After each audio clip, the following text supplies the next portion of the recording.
Hi guys, this is Annapurna Singh. Welcome to my YouTube channel maths learner. हम UP TET, C TET, D triple S B, KVS में percentage के question practice कर रहे हैं। ठीक है, आज क्वेश्चन नया लेकर आए हैं हम। क्वेश्चन नंबर 1, किसी शहर की जनसंख्या 9000 है। 5/9 भाग पुरुष है और शेष महिलाएं। पुरुषों में 40% विवाहित महिलाओं का प्रतिशत है। ठीक है, पुरुषों में कितने प्रतिशत है? 40% विवाहित हैं। महिलाओं का प्रतिशत हमें बताना है। तो 5/9, 9000 का 5/9 क्या है? पुरुष हैं। पुरुष 9 से हम इसको काट देंगे, 1000 आ जाएगा। 1000 की तो पुरुष आ जाएंगे कितने? 5000। टोटल जनसंख्या कितनी है? 9000। जनसंख्या कितनी है भाई? 9000 है।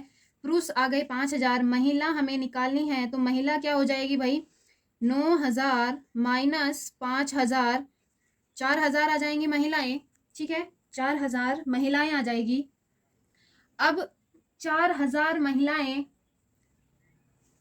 विवाहित पुरुष, पुरुषों में 40% विवाहित महिलाओं का है। ठीक है भाई, 40%। तो 40 विवाहित पुरुष, विवाहित पुरुष कितने हो जाएंगे भाई? 40 गुणा 5000/100, 5 चौक 20 आ जाएगा। 2000 आ गए विवाहित पुरुष। तब विवाहित महिलाएं कितनी हो जाएंगी? विवाहित महिलाएं भी 2000 हो जाएंगी।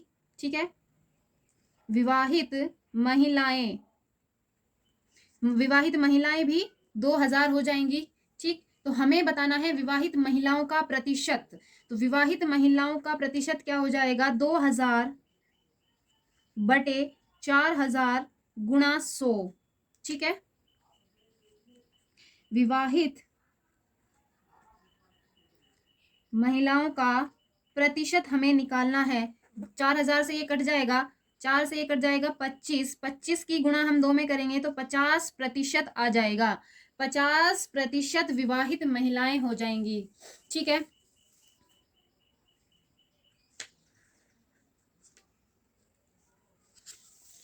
Question number 2। Question number 2, Vinod ने एक मारुति वैन 1,96,000 रुपए में खरीदी। उसमें मूल्यह्रास की दर, मूल्यह्रास की दर होता है कमी दर, 14/2/7% हो रही है। ठीक है, उसमें कमी कितनी हो रही है? 14/2/7% की कमी। तदनुसार 2 वर्षों के बाद उसका मूल्य कितना रह जाएगा? तो हम यहाँ से, हमें भिन्न दी है प्रतिशत में 14/7%। तो हम इस देख लेंगे कि ये क्या है? 1/7। ठीक है, इसमें से हमने क्या ले ली? 1/7।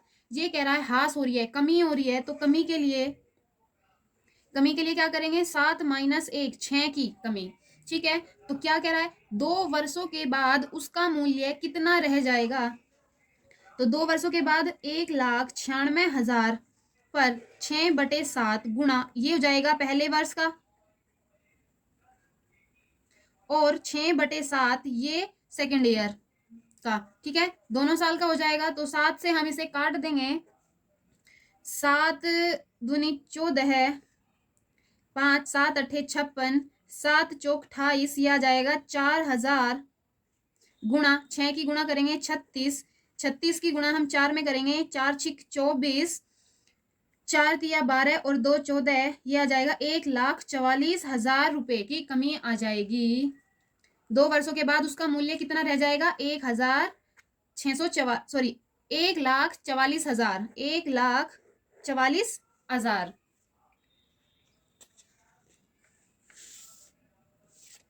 क्वेश्चन नंबर 3, एक कार्यालय में 40% महिलाएं कर्मचारी हैं। उनमें से 40% महिलाओं और 60% पुरुषों ने मेरे पक्ष में मतदान किया। तदनुसार मेरे मतों का प्रतिशत ज्ञात कीजिए। ठीक है भाई, देखो 40% महिलाएं हैं।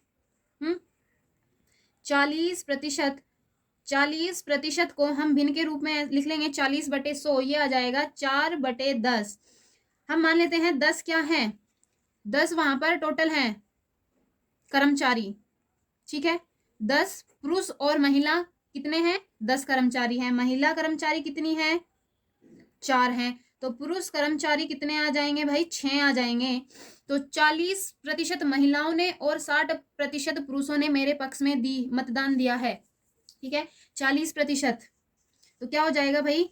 40 का 40%, 4 गुणा 4 जमा 60 का 60% निकालें, क्योंकि भाई 100% है और 100 में से 60% पुरुषों को दे रहे हैं, तो 60 का हो जाएगा 6 गुणा 6, 4 चौक 16 जमा 6 छंग 36, 6 6 12, 3 4 और 1 5, 52 मतों का प्रतिशत कितना रहा?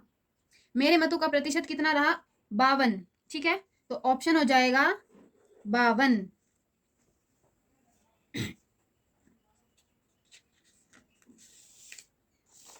क्वेश्चन नंबर 4, रामपुर गांव की इस समय जनसंख्या 625 है।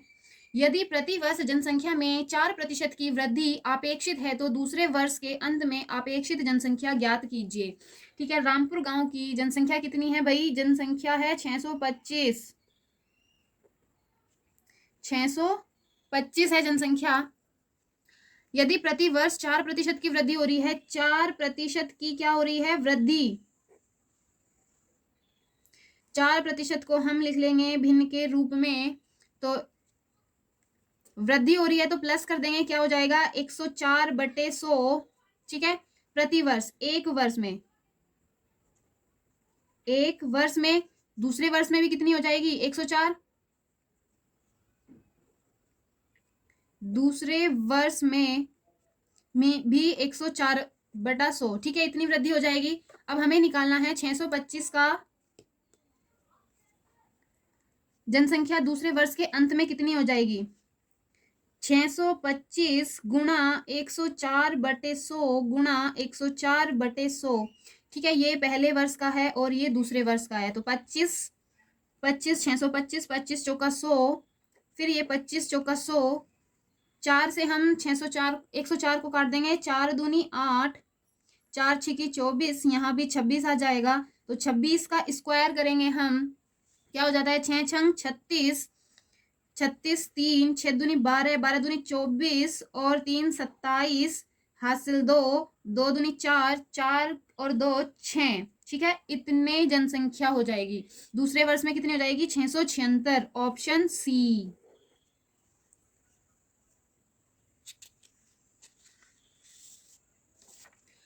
क्वेश्चन नंबर 5, यदि तेल की कीमत में 30% वृद्धि होती है तो एक परिवार को तेल उपभोग में कितनी कमी करनी चाहिए जिससे कि खर्च वही रहे?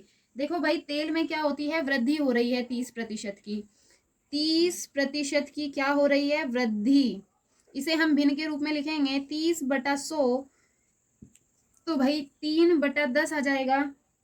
कितना है इसमें? पहले तेल कितने का था? 10 रुपए का, उसमें 3 रुपए की वृद्धि हो रही है, तो कितने का हो रहा है? 13 का। 10 में हम कितने कितने की वृद्धि हो रही है? 13 की वृद्धि हो जाएगी। 3 की वृद्धि होकर 13 रुपए हो जाएंगे। ठीक है, हमें उसका प्रतिशत निकालना है, तो 3 का 13 का प्रतिशत, तो ये हो जाएगा क्या? 300/13। 13 से हम इसे भाग देंगे, 13 दूनी 26, 4, 13 तिया 39, 1/13%। ठीक है, 23 सही 1/13%। ऑप्शन आ जाएगा डी। क्वेश्चन नंबर 6, किसी परीक्षा में ए तथा बी अधिकतम अंकों में क्रमशः 60% तथा 30% अंक प्राप्त करते हैं, उनके प्राप्तांकों का योग 783 है, तो परीक्षा में अधिकतम अंक क्या होंगे? भाई, ए का प्रतिशत क्या है? 60 और बी का प्रतिशत है 30। ए प्लस बी क्या हो जाएगा? 90। इन्हें जोड़ देंगे हम, 90% हो जाएगा। ठीक है, 90 को हम भिन्न के रूप में लिख लेंगे, 90/100 कट जाएगा, 9/10। टोटल नंबर कितने हैं भाई? इतने, और इनका दोनों का योग कितना है? 9। इसने कितना दिया है? 783। 9 किसके बराबर दिया है? 783 के। एक यहां से निकाल लेंगे, 9 8 72, 9 7 63। हमें टोटल नंबर निकालने हैं, तो 10 से इसमें मल्टीप्लाई कर देंगे, ये हो जाएगा 870। उनके 870 में से 783 नंबर आए हैं। ऑप्शन हो जाएगा बी। ठीक है। क्वेश्चन नंबर 7, पेट्रोल की कीमत 25% बढ़ जाती है, एक व्यक्ति को अपनी यात्रा कितने प्रतिशत घटा देनी चाहिए ताकि पेट्रोल पर उसका खर्च उतना ही रहे। ठीक है, पेट्रोल पर 25% कीमत बढ़ जाती है तो उसे कितना प्रतिशत घटा देना चाहिए ताकि पेट्रोल पर उसका खर्च न बढ़े। 25% को हम भिन्न में लिखेंगे, 25/100 ये आ जाएगा 25 चौका 100, 1/4। पहले पेट्रोल की कीमत कितनी थी? 4, बढ़कर कितनी हो गई पेट्रोल की कीमत? पेट्रोल की कीमत बढ़कर हो जाएगी 4 जमा 1, 5। ठीक है, पेट्रोल की कीमत 5 हो जाएगी। तो हमें बताना है कितने प्रतिशत घटा देनी चाहिए उसे अपनी यात्रा ताकि पेट्रोल पर उसका खर्च कम लगे। तो 1% घटा देनी चाहिए। तो 1 में से 1 का हमें क्या निकालना है? 5% गुना 100, 5 दूनी 10, 0, 20% उसे कम कर देनी चाहिए। तो ये ऑप्शन हो जाएगा डी, क्योंकि यहाँ पर देखो 1 ही तो बढ़ रही है ना, तो इसलिए उसको 1/5 का प्रतिशत हम निकालेंगे। क्वेश्चन नंबर 8, यदि एक आयत की लंबाई 25% बढ़ा दी जाती है तथा चौड़ाई 20% घटा दी जाती है तो आयत का क्षेत्रफल ज्ञात कीजिए। इसका क्षेत्रफल ज्ञात करने के लिए हमारे पास एक फॉर्मूला है, x + y + xy/100। ठीक है, इसमें x क्या हो जाएगा? 25% बढ़ रही है, y 20% घट रही है, xy। ठीक है, तो 25% बढ़ रही है प्लस हो जाएगा प्लस 25%, 20% घट रही है तो 20% आ जाएगा, प्रतिशत तो हटा देते हैं, 20 आ जाएगा प्लस 25 गुणा माइनस के 20 आ जाएगा, क्योंकि ये क्या कर रही है? घट रही है, तो इसलिए यहाँ पर माइनस का साइन बटा 100। तो 25 में से 20 घटाएंगे 5 आ जाएगा, ये कट जाएगा 1 0, 2 पंजे 10, 2 पंजे 10, 5 पंजे 25। यहाँ पर भी क्या आ जाएगा? माइनस के 5, 5 में से 5 घटाएंगे तो 0 आ जाएगा इसका ऑप्शन। तो अपरिवर्तित रहता है, ऑप्शन आ जाएगा डी, क्योंकि ना यहाँ घट रही है और ना ही यहाँ क्षेत्रफल बढ़ रहा है, तो अपरिवर्तित रहता है। क्वेश्चन नंबर 9, किसी वस्तु के मूल्य में 10% की कमी कर दी जाती है, उसे पुराने मूल्य पर लाने के लिए उसकी कीमत में कितनी वृद्धि करनी होगी? देखो भाई 10%, इसमें क्या हो रही है? कमी हो रही है, तो 10/100, 1/10 आ गए। 10 रुपए का है, कोई वस्तु 10 रुपए की है तो उसमें 1% की क्या हो रही है? कमी, 1 की कमी हो रही है, तो कमी के बाद कितना हो गया? 9, कमी 10 माइनस 1, 9। ठीक है, तो उसे पुराने मूल्य पर लाने के लिए उसकी कीमत में कितने की वृद्धि करनी पड़ेगी? 9 में कितने की वृद्धि करनी पड़ेगी? 9 में 1 की वृद्धि करनी पड़ेगी, 1 की वृद्धि करनी होगी, तभी तो वो पुराने मूल्य पर आ जाएगा 10। अगर देखो भाई हमारे पास कोई पेन है, वो 10 रुपए का है, उसमें 10% की कमी हो जाती है, तो 1 रुपए की कमी हो गई, उसमें 9 रुपए का हो गया। हमें 10 रुपए का लाने के लिए उसमें क्या करना पड़ेगा? 1 ही तो जोड़ना पड़ेगा, 1 रुपया, इसलिए तभी तो वो 10 रुपए का हो जाएगा। ठीक है, तो हमें उसकी कीमत में वृद्धि करनी होगी, प्रतिशत में हमें निकालना है, तो ये हो जाएगा 1/1 9 गुणा 100, 9 एकम 9, 9 एकम 9, 1 सही 11 सही, 1/9%, ऑप्शन हो जाएगा डी। ठीक है।